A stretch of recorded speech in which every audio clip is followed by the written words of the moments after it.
We all love the first world problems meme. We all complain about things our system allows that people in the third world can't even imagine being able to deal with. But is complaining about a first world problem really that much of a bad thing?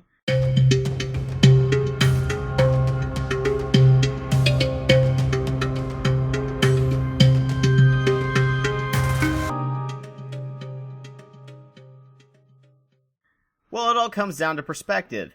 If you have a phone that does way more than your last phone did, but has new glitches, then you should just enjoy your phone and think about the less fortunate with worse phones, right? Wrong! You complain about the glitches and patches are made to fix the phone once enough complaints are made. Some new problems may exist, such as accessibility, and problems the designers never expected, and feedback can fix it. That's how I feel when someone tells a person of social justice or feminist persuasion to stop whining because people in other countries have it way worse. I want to tell them, then you should stop complaining about anything you dislike, including complaining about the perceived annoying whining of these activists. People have it way worse in places where they don't have free speech. The inhabitants of Vienna, Austria are considered to be some of the most negative people in Europe. Vienna is also considered to be one of the best run cities in the world.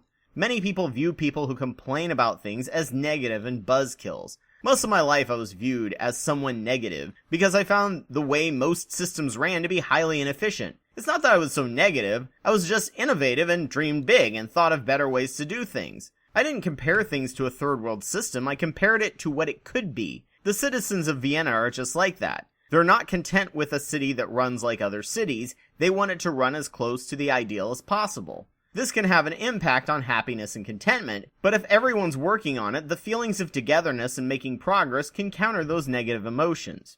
There is a point to where you are nothing but negative. You have no hope, and you can't let anything go, and you can't have any fun. Thanks to social media now, talking and discussing negative topics through is becoming more and more acceptable to discuss problems in the world, but there are also many positive things like cat videos and new scientific breakthroughs that give us hope and positivity to counter the negative things we're trying to fix. Anyone who tries to derail a complaint about an issue with a worse issue really is just being made to feel put out for having to care about an issue or feel guilty for not caring about the issue at all. It's pointing out their apathy and they hate it. It's infringing on time they could be thinking about themselves. Ignorance is bliss, but if you can't have ignorance, work on fixing the problem and compartmentalize attention to focus on even more awesome stuff to offset the negative.